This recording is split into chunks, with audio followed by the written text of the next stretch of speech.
Assalamu alaikum warahmatullahi wabarakatuh. Hello again, it's Mustafa Zakaria. It's Mustafa Zakaria with Think in English. And now the third video of preparatory one, the second unit.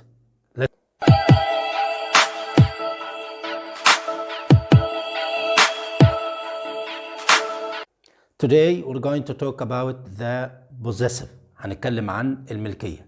apostrophe S or S apostrophe.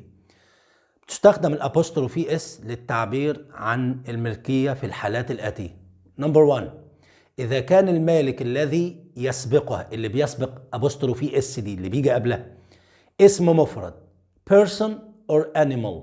For instance, it is Ali's room. دي حجرة علي. الاسم الثاني مضاف للاسم الأول، الاسم الثاني ملك للاسم الأول. Another example, the dog's tail is long. ذيل الكلب طويل. 2، إذا كان المالك اسم جمع غير منتظم لا ينتهي باسم. يعني إيه اسم جمع غير منتظم؟ جمع شاذ زي كلمة child جمعها children، man men and so on. ده جمع بس مش آخره اس، بحط له برضو apostrophe اس عشان أعبر عن الملكية. For instance, the children's books are here.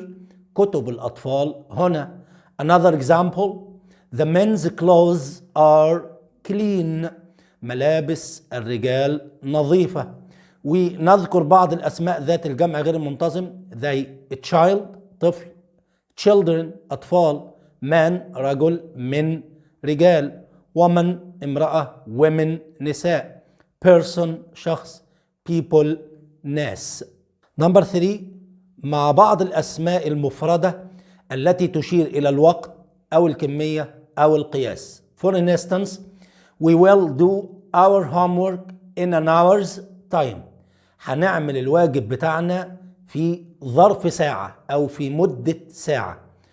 Another example, a week's holiday is good for you. أجازة لمدة أسبوع شيء جيد لك. أيضا إذا كان المالك اسم جمع منتهي باسم. For instance, بضع فقط apostrophe above اس، بحط بس apostrophe فوق الاس عشان أعبر عن الملكية. For instance, the girls' school is clean. مدرسة البنات نظيفة. The boys' bags were lost. حقائب الأولاد مفقودة. Number 2، مع بعض الأسماء الجمع التي تشير إلى الوقت والكمية والقياس. احنا دلوقتي بنتكلم عن الابوستروفي اس بس، قبل كده اتكلمنا عن الابوستروفي اس، دلوقتي بنتكلم عن الاس apostrophe. For instance, we finished the text in 2 hours time. أنهينا النص في ظرف ساعتين أو في مدة ساعتين. هنا جمع. Another instance, a 3 weeks holiday is good for you. أجازة لمدة 3 أسابيع كافية لك. Now take care with these notes.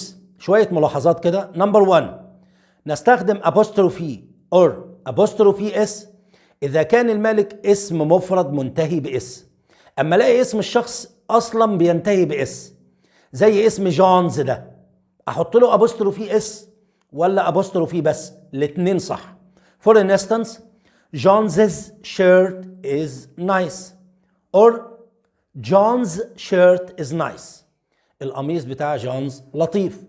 Number 2، إذا كان من يملك الشيء أكثر من شخص، يعني أب لمجموعة أسماء، أم لمجموعة أشخاص and so on، بعمل إيه؟ I add apostrophe s to the last noun. بضيف الابوستروفي اس لآخر اسم. For instance, Salma and Dina's father is a teacher. هذا يعني أنهم إخوة وأن أباهم معلم. أنا هنا بقول أبو دينا وسلمى معلم، فحطينا الاسم في الآخر لاسم دينا المذكور آخرا. Number 3، إذا كان المملوك ينتمي لعدة أشخاص نضع apostrophe اس لكل شخص. For instance, Salma's and Dina's fathers are teachers. هذا يعني أن أباهم معلمون. ده يعني أن أبو دينا شخص مختلف عن أبو سلمى، ولكن الاثنين وظيفتهم واحدة.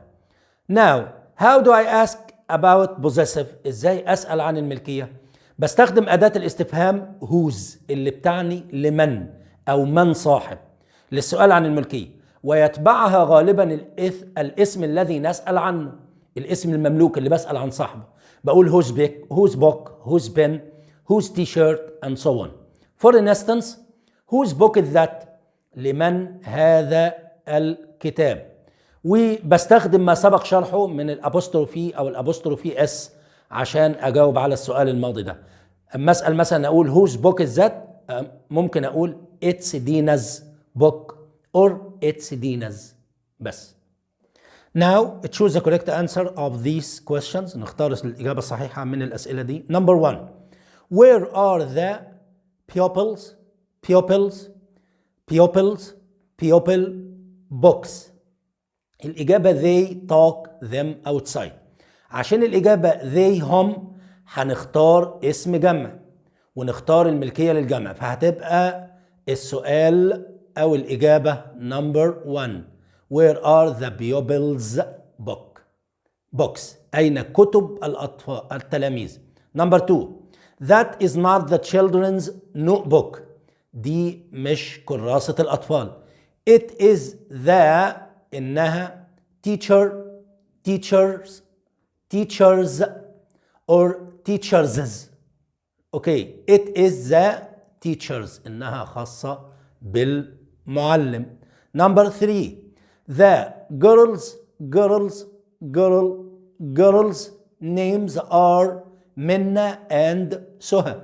وهنا بنقول أسماء البنات منى وسهى، فهنحتاج اسم جمع الملكية بتاعتهم girls. Okay.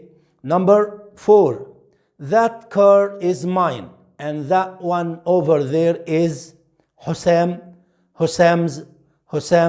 the حسام. الإجابة there is Husam's، واللي هناك دي ملك لحسام. لما بسأل عن الملكية بقول who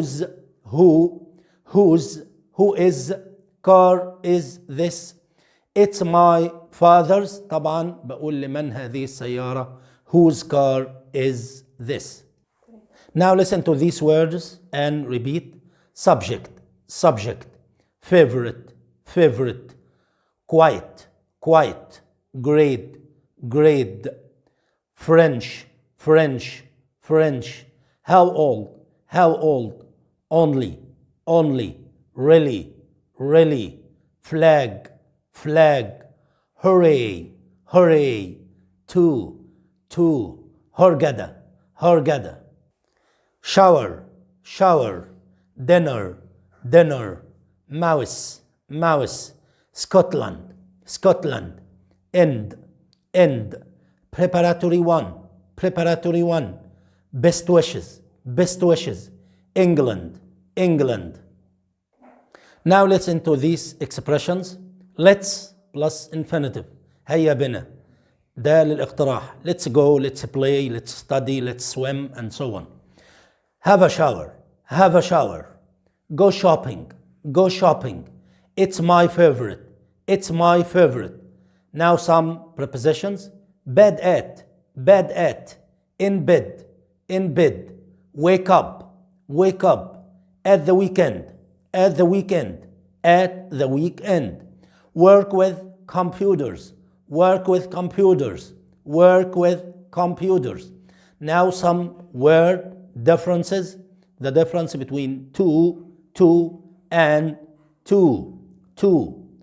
Only and alone.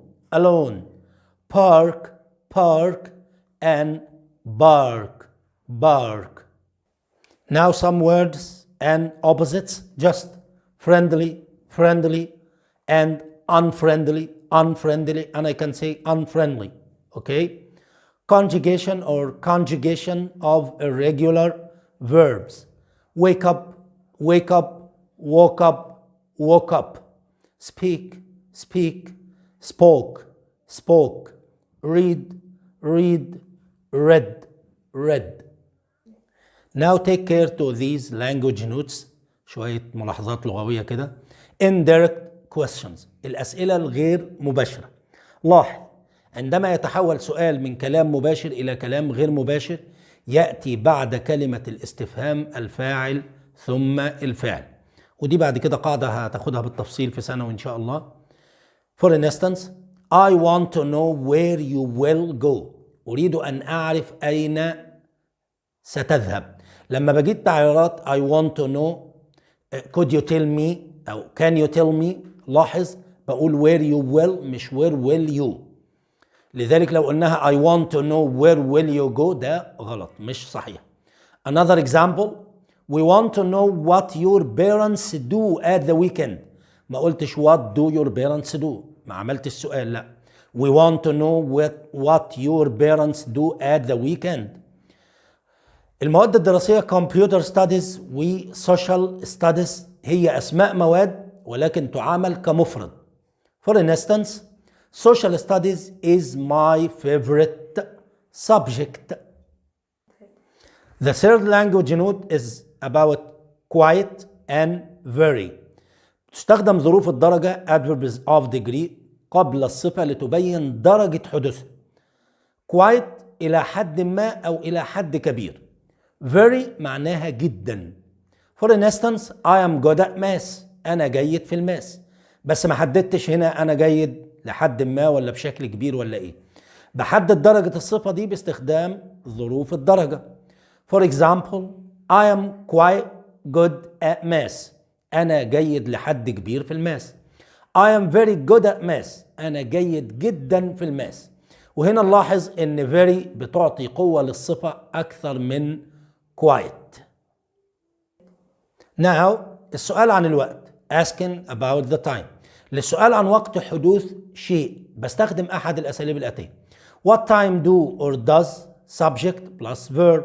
For instance, what time does science start on Sunday. العلوم أو حصة العلوم هتبدأ إمتى يوم الأحد. Another example, what time is plus subject. For instance, what time is the break. متى تكون الفسحة.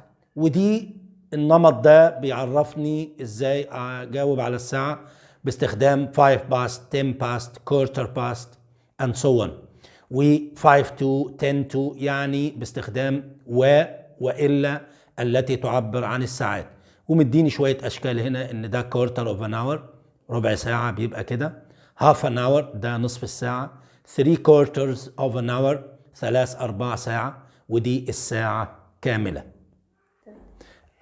ونستخدم past للتعبير عن الوقت بمعنى وتستخدم to للتعبير عن الوقت بمعنى إلا. For instance, it's 10 to 1 يعني 1:10 or it's 2:15 الساعة 2:15. وبرضو بستخدم كما يمكن قراءة رقم الساعة ثم عدد الدقائق. I can say 9:15 يعني 9:15. It is 9:15 equals it is 9:15. Now we finish the second unit of first prep. Wait for us in other videos. خلصنا كده الوحدة الثانية لأولى إعدادي. انتظرونا مع فيديوهات قادمة. السلام عليكم ورحمة الله وبركاته.